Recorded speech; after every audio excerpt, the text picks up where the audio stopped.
الحمد لله والصلاة والسلام على رسول الله. أعوذ بالله من الشيطان الرجيم.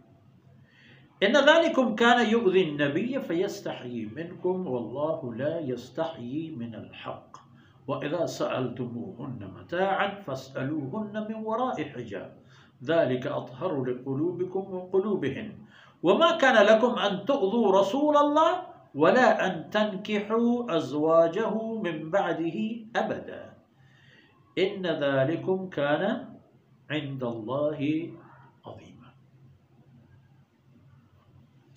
جی عزیز دوستوں اور بھائیو، آیت کا وقت حصہ دیکھ لیجئے. فرمایا کہ ان ذالکم کان یؤذی النبی، آپ کا بغیر مطلب کہ آنا، آپ صلی اللہ علیہ وسلم کو مصروف رکھنا، آپ کے گھروں میں آنا اور گھر والیوں کے لیے بھی ان کی پرائیویسی میں مداخلت کرنا، یہ رسول صلی اللہ علیہ وسلم پر مشقت کی بات ہوگی.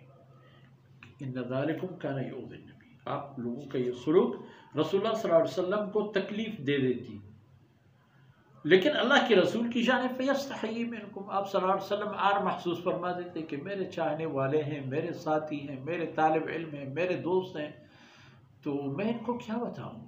جبکہ طلب تقاضا بھی یہ کہ اپنی ماں کو، اپنے باپ کو، اپنے بڑوں کو ان کے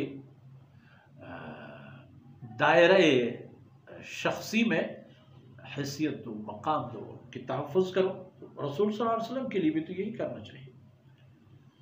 لیکن واللہ لا یستحیی من الحق، چونکہ اللہ رب العزت حق بیان کرنے میں کوئی ہچکچاہٹ کا شکار نہیں ہوتا، ہچکچاہٹ کی صورتحال سامنے نہیں ہے اللہ رب العزت کو. تو اللہ رب العزت تم لوگوں کے لیے بیان فرماتے ہیں کہ آئندہ ایسا نہ کرو. وہ آئندہ یہ ہے کہ اذا دعیتم فادخلوا اذا دعیتم فادخلوا فاذا طعمتم فانتشروا، بلائے گئے تو آ جاؤ، کھانا کھا گئے تو چلے جاؤ. یہ ایک. وَإِذَا سَأَلْتُمُوهُنَّ مَتَاعًا فَاسْأَلُوهُنَّ مِنْ وَرَاءِ حِجَابٍ، اور آئندہ کی زندگی میں ضرورت پڑی، اللہ کے رسول صلی اللہ علیہ وسلم کی کسی دولت قدے میں آنے کی ضرورت پڑی کسی چیز کی، تو پھر اندر نہیں آنا، پردے کے پیچھے. فَاسْأَلُوهُ مِنْ وَرَاءِ حِجَابٍ، حجاب کے پیچھے اپنی ماؤں سے طلب کر لیا کرو. جو چیز مانگنی ہو مانگ لو، جو تقاضا پیش کرنی ہو پیش کر لو، لیکن ان کے جو ذاتی نجی زندگی ہے ان میں مداخلت نہ کرو. ذَلِكَ أَطْهَرُ لِقُلُوبِكُمْ وَقُلُوبِهِمْ، یہ آپ لوگوں کے دلوں کے لیے بھی زیادہ پاکیزہ ہے اور امہات المؤمنین کی دلوں کے لیے بھی زیادہ پاکیزہ ہے. آپ ان کو نہیں ستاؤ گے تو ان کو بھی خوشی ہوگی کہ ہمارے بچے ہمیں پریشان نہیں کر رہے، اور آپ کے لیے بھی عزت نفس اور وقار کا ایک باقاعدہ حیثیت سامنے آ جائے گا کہ اللہ کے رسول آپ کے لیے محترم ہیں، مقدس ہیں. حضرت صلی اللہ علیہ وسلم کی زوجات مطہرات بھی آپ کے لیے مقدس و محترم ہیں. یہ سب آپ کے دلوں کے لیے بھی مفید اور امہات المؤمنین کے لیے بھی مفید. یہ باتیں آ گئی. تو جن باتوں سے اللہ کے رسول کو تکلیف پہنچتی ہے، وَمَا كَانَ لَكُمْ أَن تُؤْذُوا رَسُولَ اللَّهِ، تم لوگوں کے لیے کسی صورت میں بھی یہ جائز نہیں، مناسب نہیں اور حق نہیں کہ اللہ کے رسول کو تم لوگ ایذا اور تکلیف دیا کر. اس انسان کو تکلیف دو گے کہ جس کی برکت سے اللہ رب العزت تمہیں جنت الفردوس نصیب فرمائیں گے، جس کو اللہ نے نور بنا کر بھیجا اور اس کی نور کی منوری میں آپ لوگوں نے شرک چھوڑ دی اور موحد بن گئے.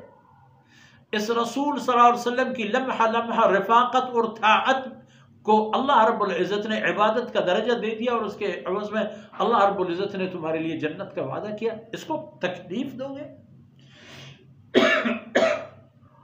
ما كان لكم ان تؤذوا رسول اللہ، یہ ایک بات. اور یہ بات بھی کہ ولا ان تنكحوا ازواجه من بعده ابدا، اور یہ خیال بھی دل میں نہ لایا جائے کہ آپ صلی اللہ علیہ وسلم کے بعد آپ کی زوجات مطہرات کسی کے عقد میں آئیں گی. نہیں نہیں، ماں کو کوئی اپنی ازدواجی زندگی میں نہیں لا سکتا. وَأَزْوَاجُهُ أُمَّهَاتُهُمْ، قرآن نے یہ بھی فرما دی کہ رسول صلی اللہ علیہ وسلم کی گھر والیاں امت کی مائیں ہیں. جس طرح میری اور آپ کی والدہ محترمہ کی ہمارے لیے کیا حیثیت ہے، امہات المؤمنین کی ہمارے پاس وہی حیثیت ہے. جس طرح ہمیں اپنی ماؤں کی غیرت متحرک کر دیتی ہے، امہات المؤمنین کے لیے بھی ہماری غیرت ہونی چاہیے. ہمیشہ کے لیے امہات المؤمنین آپ کی مائیں ہیں. ان ذالکم کان عند اللہ عظیما، یہ اللہ کے ہاں بہت بڑی بات ہوگی. اگر کوئی خدا نخواستہ کسی کی دل میں یہ بات آئی ہوگی اس زمانے میں، ابھی تو وہ دور بھی چلا گیا، وہ لوگ بھی یہاں اللہ نے اپنے رحمتوں میں پناہ دی، خود اور آیا بھی نہیں. کسی اہل ایمان کے دل میں ایسی بات کہاں سے آئی؟ اور جب تاکید آ گئی اس بات کی کہ وَأَزْوَاجُهُ أُمَّهَاتُهُمْ، تو بات بھی ختم ہوئی. یہ بھی ہو گیا آپ کے لیے قانون کہ اللہ کے رسول صلی اللہ علیہ وسلم کو ایذا اور تکلیف نہیں دینا ہے. صلی اللہ علیہ نبینا محمد وعلی آلہ وصحبہ.